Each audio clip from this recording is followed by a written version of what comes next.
Turns out, family loyalty expires faster than the Greek yogurt in my fridge when your twin sister decides your husband makes excellent genetic material for her future spawn. My mother calling during my Tuesday morning hot yoga class in downtown Boulder should have been my first clue that my life was about to become a dumpster fire you can see from space. Mom doesn't do spontaneous calls unless someone's dead, dying, or about to ruin Thanksgiving. Her voice had that specific tremor that women get right before they deliver absolutely devastating news while pretending they're being helpful. "Joelle, sweetie, listen to me very carefully." She was using her, "I'm about to ruin your entire existence, but I need you to stay calm" voice. "Don't fight with Dean today. He's going to tell you something terrible, but I made him promise to wait until you were ready." I'm Joelle Brennan, 29 years old, freelance graphic designer who was literally in downward dog position trying to find my inner peace when my mother decided to absolutely destroy it. I'd been married to Dean for 5 years. 5 years of meal prepping his protein bowls, listening to him explain the benefits of Bulgarian split squats, and pretending I cared about his gym's new equipment upgrades. "Ready for what?" I whispered into my phone. Crouched in the studio bathroom while my yoga instructor probably thought I had the world's longest bladder situation. "Just be kind to him today. He's struggling with this too." She hung up. My mother actually hung up after that cryptic nightmare of a conversation. I drove home from yoga doing that thing where you're gripping the steering wheel so hard your knuckles turn white, mentally cataloging every possible disaster. Cancer? Job loss? Secret gambling addiction? Maybe he'd crashed my car and was afraid to tell me. The reality was so much worse it would have been funny if it wasn't my life. Dean was home early, which never happened. Personal trainers don't skip afternoon sessions unless something catastrophic is happening. He was sitting on our beige sectional, the one we'd spent 3 weekends arguing about at 3 different furniture stores, looking like a man about to confess to war crimes. "We need to talk," he said, patting the cushion next to him. Those 4 words. The 4 words that have never, in the history of human relationships, preceded good news. Nobody ever says, "We need to talk," before announcing they won a lottery or found a perfect puppy. I sat down. He took my hands. His palms were sweating, which I noticed in that weird, hyper-aware way you notice completely irrelevant details when your brain knows something terrible is coming but hasn't processed what yet. "Your mom thought I should wait, but..." He took this dramatic breath like he was about to free dive without oxygen. "Gemma's pregnant. 3 months. The baby's mine. I want you to understand something about this moment. Time didn't slow down. I didn't see my life flash before my eyes. What actually happened was my brain just blue-screened. Like when your computer freezes and you can see the cursor, but nothing responds no matter how many times you click. Gemma, my twin sister. Fraternal, thank God, because I couldn't handle looking exactly like the woman who'd been sleeping with my husband. Gemma, who lived 2 streets over in her cute craftsman bungalow. Gemma, who had keys to my house for emergencies. Gemma, who showed up every Sunday for family dinner and complimented my roasted vegetables while apparently having my husband's child growing inside her. How long? My voice sounded weird, distant, like someone else was asking through a speaker. 6 months. It just happened, Joe. We didn't plan this. 6 months, half a year. While I was landing my biggest design contract, stressing about our mortgage refinance, planning our anniversary trip to Napa Valley, my husband and my sister were having their own little arrangement. The affair was older than her pregnancy. That math did compute, unfortunately. "Why are you telling me now?" I asked, because my brain was latching onto logistics instead of the screaming emotional void opening up in my chest. "Because Gemma wants to announce it at Christmas. The whole family. She's excited about the baby, and she wants everyone to know." He said this like it was reasonable. Like my sister planning to announce her pregnancy with my husband's child at our family's Christmas gathering was just a scheduling conflict we needed to work around. And Mom knew. Gemma told her last week. She needed money for prenatal appointments and it came out. "Your mom made me promise to wait. Said you were stressed about that tech startup contract and you needed to be in a better headspace." My mother, who'd called me this morning with her cryptic warning, who'd decided that my mental readiness for discovering my husband and sister's betrayal was something she could schedule around my work projects. Like this was a dentist appointment we could reschedule for a more convenient devastation slot. "Get out," I said. "Joe, please, we need to figure out—" "Get out." I stood up. "Go stay with your parents, or Gemma, or literally anyone who isn't me. I need you out of this house in the next hour." He started to argue, actually tried to negotiate his timeline for leaving. I walked to our bedroom, grabbed his gym bag from the closet, and started throwing his stuff in it. Protein powder, workout clothes, his collection of resistance bands, all of it went into that bag like I was playing the world's most therapeutic game of basketball. Dean left. I heard his truck pull out of our driveway, and then I did something that surprised me. I didn't cry. I didn't break down. I didn't call my best friend or post a cryptic quote on Instagram or do any of the things you're supposed to do when your life implodes. Instead, I opened my laptop. I pulled up every shared account, every piece of technology in our house that might have evidence. Dean wasn't smart enough to hide his tracks properly. Personal trainers rarely are. They're used to people admiring them, not investigating them. I found his old iPad in the bedroom closet, the one he'd claimed had stopped working about 6 months ago, but was actually just hidden under a pile of winter sweaters. It powered on immediately. Full battery, recently charged, and absolutely full of messages between him and Gemma. There were ultrasound photos, plans for telling the family, discussions about whether the baby would have his eyes or her nose, my sister discussing my husband's genetic contribution to her child like they were planning a renovation project. His Google Maps timeline, synced to our shared family account that we'd set up years ago for safety and he'd apparently forgotten about, showed regular stops at her house. 47 visits in 6 months. I counted. I made a spreadsheet because apparently when your world falls apart, you cope by organizing data. I found a lawyer before dinner. Not just any lawyer. Catherine Morrison, the divorce attorney my coworker had used when her husband decided to trade her in for a yoga instructor. The universe really does have a sick sense of humor. Catherine's consultation rate was $300 per hour, and I booked her first available appointment. By the time the sun set over the Flatirons, I had a plan. Not revenge, not yet, but something better. Documentation, evidence, a strategy. Because here's what Dean and Gemma didn't understand. I'm a designer. I think in systems, in processes, in careful execution of complex plans. They thought they were dealing with a heartbroken wife who'd fall apart and make this messy and emotional. They had no idea what was coming. Catherine Morrison's office smelled like expensive leather and broken marriages. She had this look, late 40s, perfectly tailored suit, the kind of calculated competence that comes from dismantling men's lives for a living. I liked her immediately. "Let me get this straight," Catherine said, reviewing my documentation on her MacBook. "Your twin sister is pregnant with your husband's baby. Your mother knew about it. And they were planning to announce this at Christmas dinner like it's a gender reveal party?" That's the summary, yes. "And you've been married 5 years, no children. Colorado is an equitable distribution state, and you have documented evidence of the affair." She wasn't asking. She was mentally calculating billable hours and Dean's future financial suffering. "This is going to be extremely straightforward, Joelle. Almost boring, legally speaking. Boring. My marriage ending was legally boring. Somehow that felt perfect.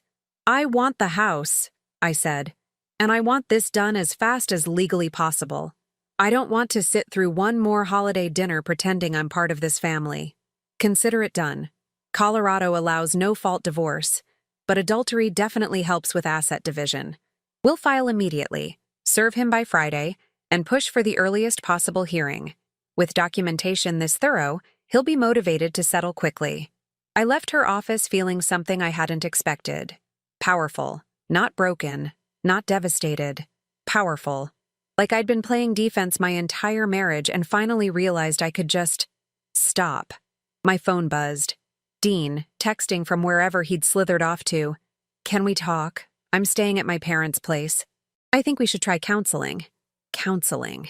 The man who'd spent 6 months having an affair with my sister thought we should try counseling. Like our problem was communication issues and not the fact that he'd impregnated my sibling. I didn't respond. Instead, I did something petty and therapeutic. I changed all our streaming passwords. Netflix, Hulu, HBO Max, Disney Plus, every single one. Dean lived for his post-workout binge sessions. Let him explain to his parents why he couldn't watch his beloved Marvel shows anymore. Then Gemma called. I stared at her name on my screen. The contact photo was from last summer. Both of us at a Broncos game, wearing matching jerseys, arms around each other, smiling like sisters who actually liked each other. I'd taken 50 photos that day trying to get the perfect one for Instagram. The caption had been something nauseatingly sweet about twin connection. I answered, because sometimes you need to hear the audacity in real time to fully appreciate how spectacularly people can disappoint you. Joe, please don't hate me. Her voice was already doing that quivery thing she'd perfected in middle school when she wanted sympathy. This wasn't supposed to happen. Which part? The 6-month affair or the pregnancy? I know you're angry. Angry? I laughed. Actually laughed. The sound surprised me. Gemma, angry is what I get when someone cuts me off in traffic. This is something else entirely. This is fascinating. Like watching a nature documentary where the predator doesn't even realize it's hunting in its own family's territory. It wasn't like that. Dean and we connected. You're always working, always focused on your clients, and he felt neglected. Oh, wonderful. So this is my fault for having a career. Got it. Really appreciate you taking one for the team by sleeping with my husband while I was busy paying our mortgage. You're being cruel. And you're being pregnant with my husband's baby. So I think we're operating in different moral universes here, Gemma. Silence. Then, Mom thinks we should all sit down together, work through this as a family. There it was. The real reason for the call.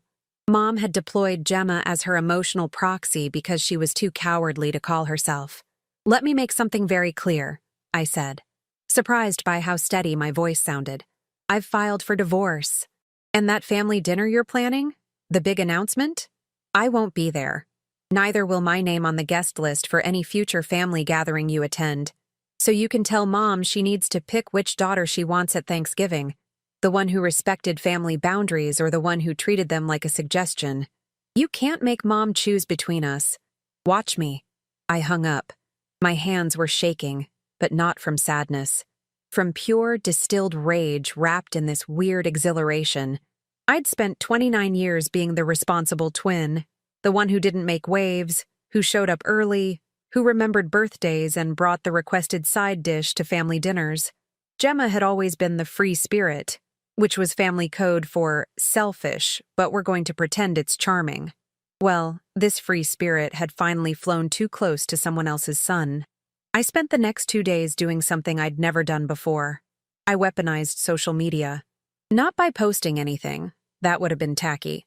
No, I did something more strategic. I unfollowed Gemma, untagged myself from every photo with her, removed her from my close friends' story list, changed my relationship status to single. The Boulder social scene is small when you're a freelancer who works with local businesses. Within 24 hours, 3 different clients had casually asked if everything was okay. My yoga instructor sent a concerned DM. Dean's gym apparently had a full-blown gossip session in the staff room because his coworker's wife texted me asking if I needed anything. I didn't respond to any of it. Silence, I was learning, was its own form of power. Then my mother called. Joelle Marie Brennan, what is this nonsense about making me choose between my daughters? Middle name deployment. The nuclear option of maternal disappointment. It's not nonsense, Mom. It's reality. I'm not sitting at a table with someone who slept with my husband. And if you think that's unreasonable, then I guess we know where your priorities are. She's your sister. She made a mistake. A 6-month mistake that resulted in a pregnancy. That's not a mistake. That's a relationship. And you knew about it. You could have told me, given me a heads up, let me prepare. But instead, you coached Dean on timing his confession around my work schedule. Like this was a project management issue. I was trying to protect you. No, I said, feeling something click into place. You were trying to protect yourself. Because if I'd found out earlier, I would have made it messy. And you hate mess. You've always hated mess. That's why Gemma gets away with everything. Because holding her accountable would be uncomfortable for you. She was crying now. The manipulative kind of crying that mothers do when they're losing an argument and need to reclaim moral high ground through tears. I'm done being uncomfortable so everyone else can be comfortable, I said. File that under things I should have said 20 years ago. I hung up. 2 family members down. My phone buzzed again. This time it was Dean. The gym is asking questions. Can you please not tell people specifics? It's affecting my reputation. His reputation. His reputation. The man who'd impregnated his wife's sister was worried about his reputation at the gym where he told people to do burpees. I screenshot the message. Sent it to Catherine with a note. Exhibit C. More evidence he cares about appearances than consequences. She responded immediately. Beautiful. Keep them coming. Men always tell on themselves. That's when I realized something that would have been funny if it wasn't my life. I was documenting my way through grief. Every text, every call, every attempt at manipulation. I was turning it into evidence. Not just for court, for myself. So I could look back and remember I wasn't crazy, wasn't cruel, wasn't the villain in this story. I was just the one who finally stopped pretending dysfunction was normal. And the best part? It was only Thursday. Dean would be served with divorce papers tomorrow. The real show hadn't even started yet. Friday arrived with Dean's divorce papers, and a discovery that made the affair look almost quaint by comparison. I was going through our joint bank statements, because apparently when your life explodes, you develop a sudden passion for forensic accounting, when I noticed something interesting. For the past 8 months, Dean had been transferring $1,000 every 2 weeks into an account I didn't recognize. 8 months. 2 months before the affair supposedly started. I called Catherine immediately. He's been moving money, I said, pulling up transaction after transaction on my laptop. Consistently, into an account ending in 4739. I don't have access to it. How much total? I calculated quickly. $16,000. Maybe more if there are cash withdrawals I haven't spotted yet. Catherine made a sound that I can only describe as predatory satisfaction. That's financial planning, Joelle. That's not a man who accidentally fell into an affair. That's a man who was building an exit strategy. The pieces clicked together with that satisfying sound Legos make when they finally connect properly. Dean hadn't confessed because he felt guilty. He'd confessed because Gemma forced his hand with her Christmas announcement plan. He'd been preparing to leave, probably right after the holidays when my big tech contract would be finished, and I'd have money in the bank he could claim in the divorce. Can we use this? I asked. Oh, honey, we're absolutely going to use this. Dissipation of marital assets. He's been systematically hiding money during the marriage. In Colorado, that doesn't just affect division, it affects everything.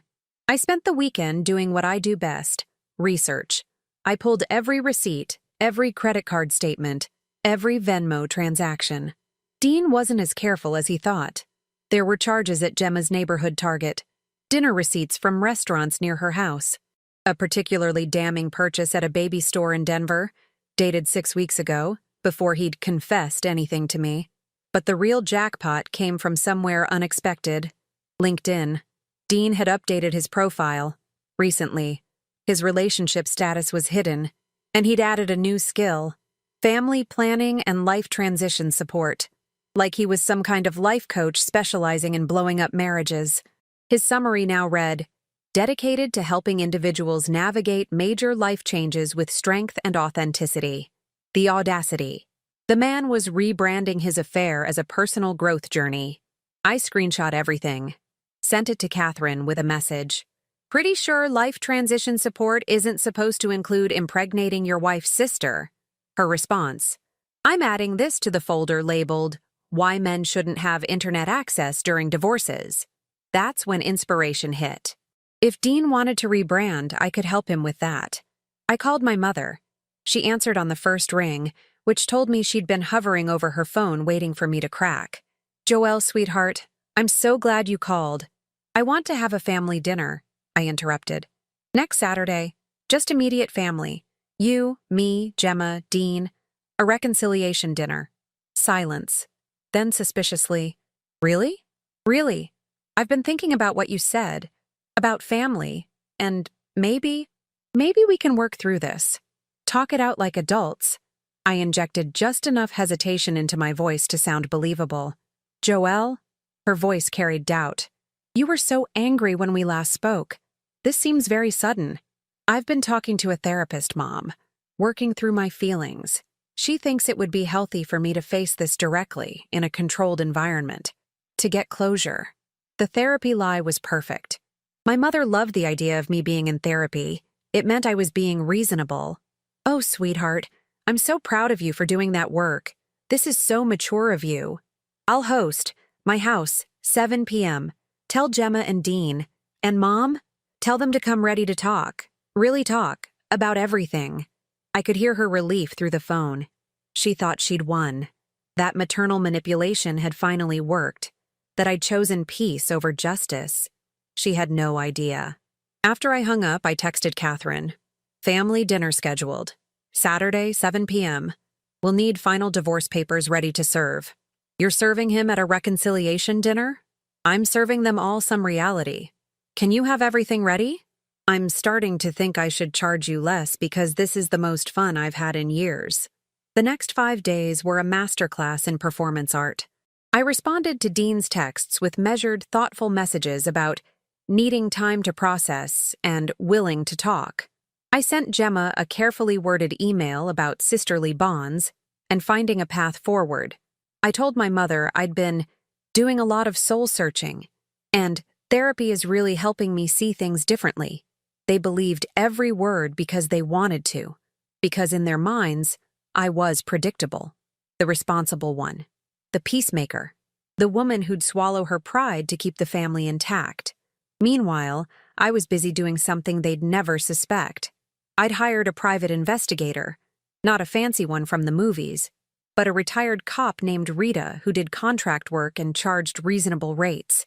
I gave her the address of Dean's secret account bank, Gemma's schedule, and 48 hours. By Thursday of the following week, exactly 1 week after I'd set the plan in motion, Rita called with her report. Your sister and your husband have been looking at houses together, she said without preamble. 3-bedroom places in Superior. That's the Boulder-adjacent suburb with good schools. They've been touring properties for weeks. I've got fresh photos from their most recent visit, Tuesday morning, holding hands like they're already planning their future.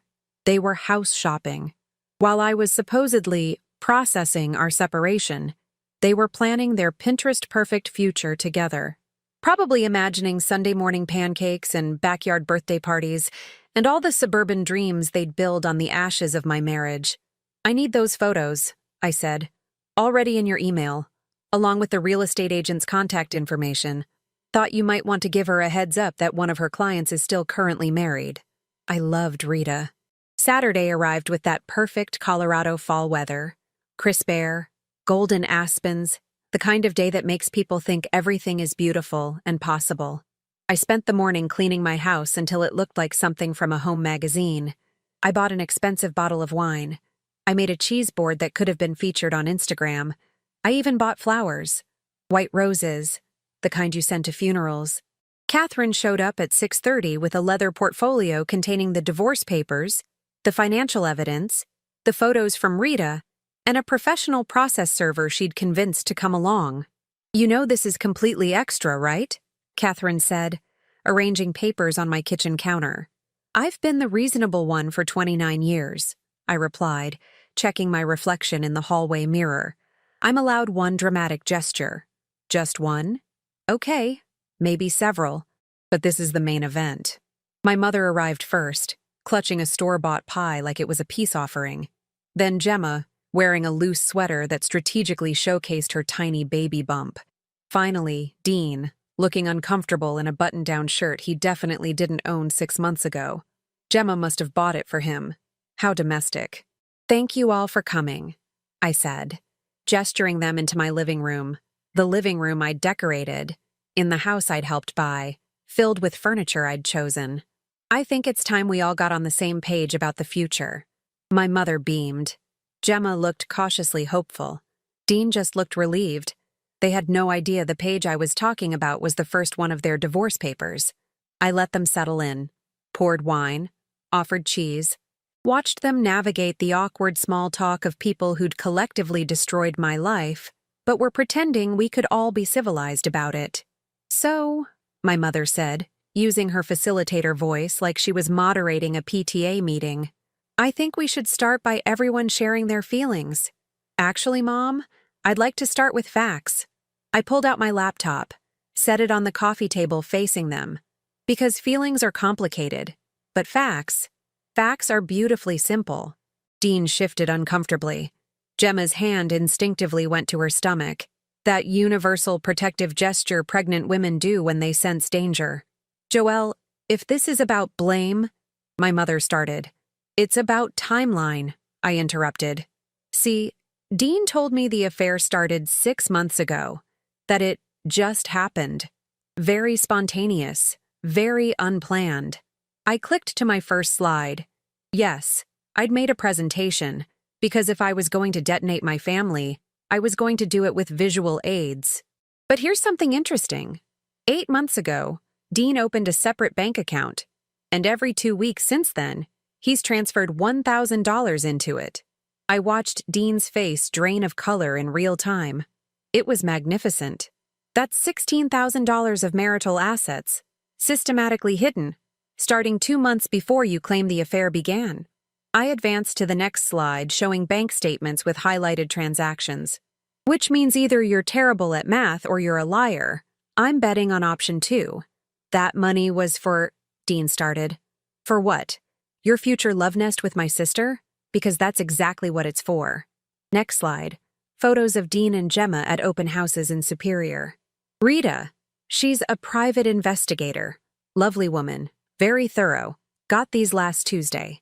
That's you and Gemma touring 3-bedroom houses, with good school districts, while I was supposedly processing our separation."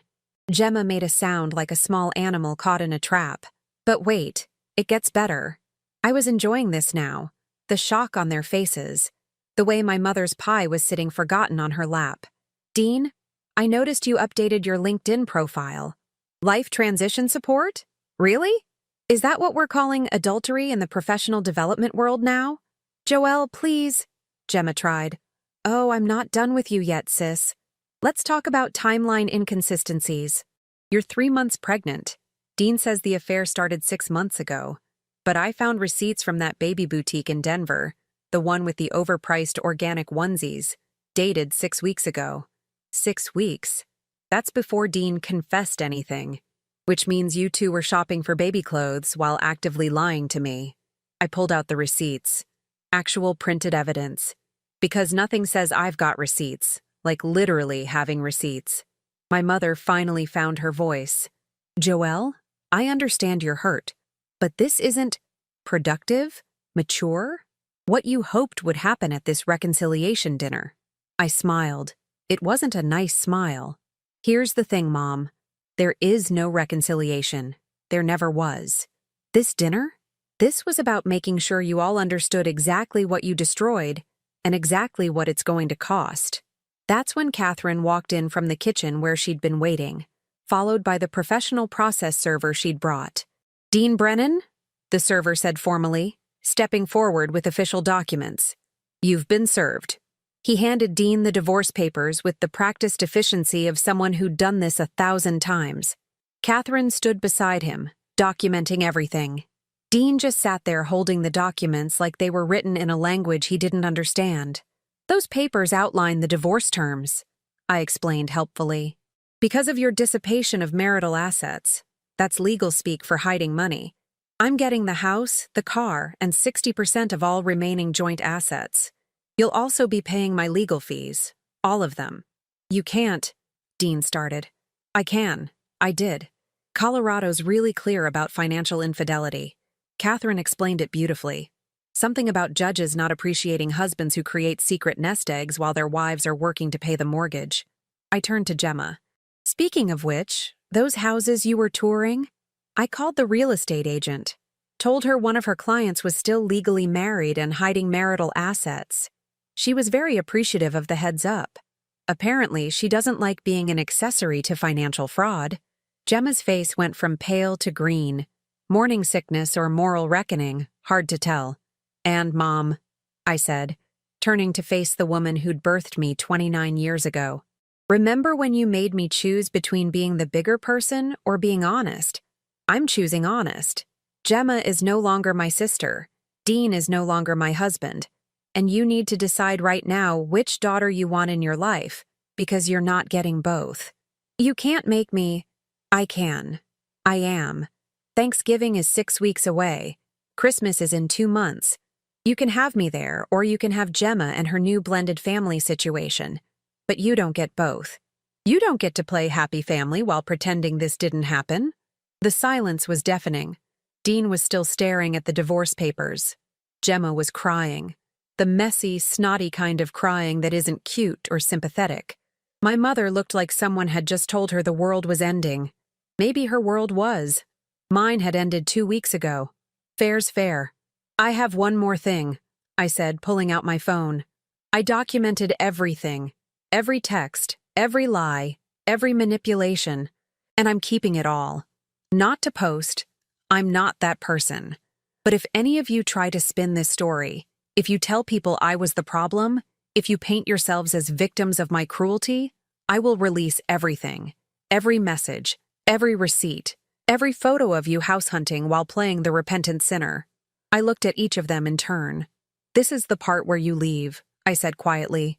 "And you don't come back. Not for forgotten belongings. Not for closure conversations. Not for anything. Catherine will handle all communication with Dean. Gemma, you have my email if there's a genuine emergency. And no, needing emotional support doesn't count.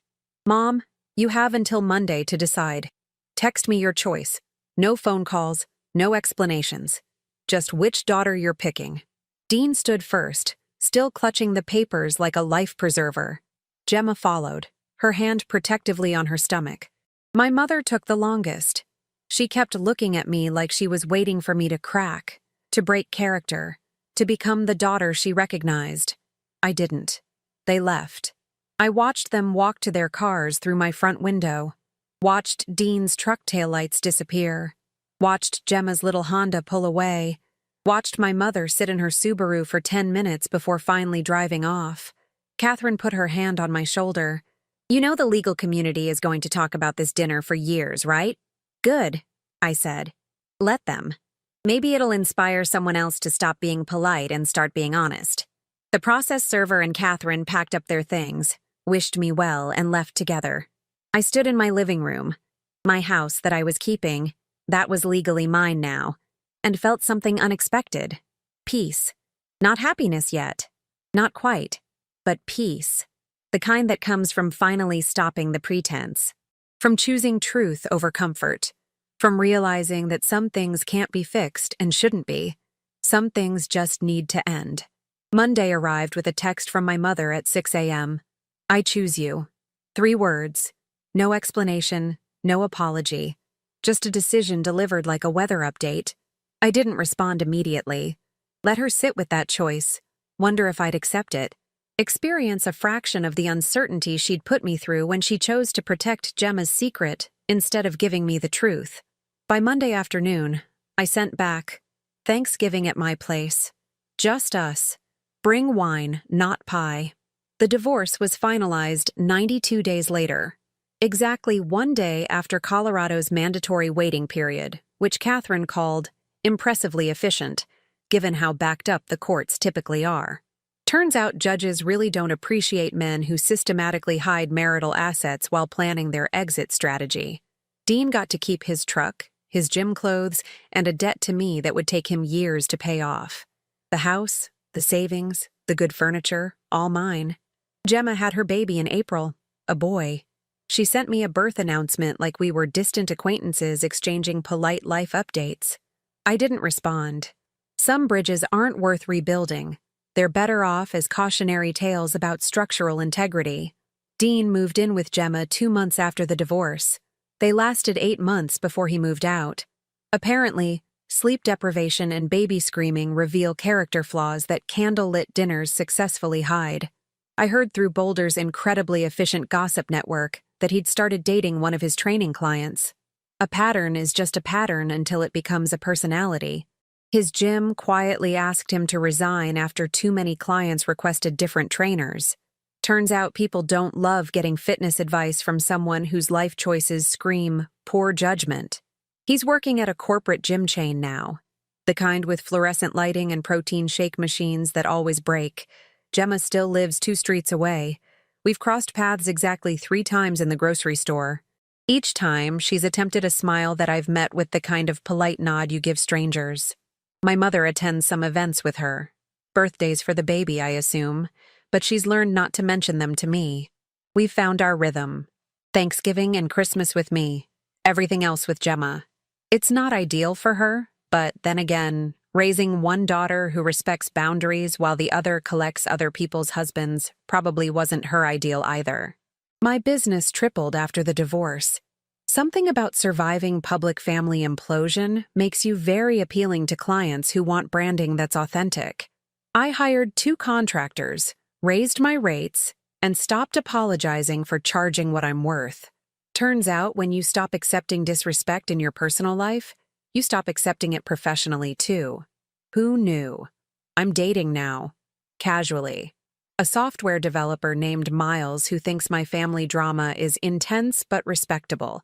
He has no siblings, both parents are happily married, and his idea of conflict is disagreeing about pizza toppings. It's boring in the best possible way. Catherine and I meet for coffee once a month. She calls it professional development. I call it friendship with someone who's seen you at your most vindictive and still likes you. She's helped 3 other women in Boulder with similar situations. We joke that I started a movement. The Stop Being Polite and Start Getting Equity movement. People ask me if I regret how I handled things, if the dinner confrontation was too harsh, if I should have been more forgiving. I tell them the same thing every time. I spent 5 years being accommodating, being flexible, being the bigger person. All it got me was a smaller life. Here's what nobody tells you about betrayal. It's not the affair that breaks you. It's the realization that people you trusted saw you as an obstacle to their happiness instead of a person deserving honesty. Dean didn't just cheat, he planned. Gemma didn't just make a mistake. She made a choice. My mother didn't just delay telling me. She prioritized everyone's comfort over my right to truth. The dinner wasn't revenge. It was the bill coming due. And I'm not sorry I made them pay it. Sometimes people say I'm bitter. I prefer accurately calibrated to reality. Bitterness is when you can't move forward. I bought new furniture, repainted the bedroom, started a garden in the backyard that's thriving in ways my marriage never did. I'm not stuck in the past. I just remember it clearly enough not to repeat it. My house is mine. My business is thriving. My mother learned that access to me requires respecting my boundaries. And somewhere in Superior, Colorado, my ex-husband is learning that the grass isn't greener on the other side. It's just different grass that also requires maintenance he's not willing to do. As for Gemma, she got exactly what she wanted: Dean and a baby. What she didn't get was the fairy tale ending where everyone forgives her and we all play happy family. Turns out actions have consequences. Who knew that was still a thing? I'm 29 years old, divorced, thriving, and finally, living a life where the only person I have to accommodate is myself. And that's not bitter. That's freedom with a side of well-earned sarcasm.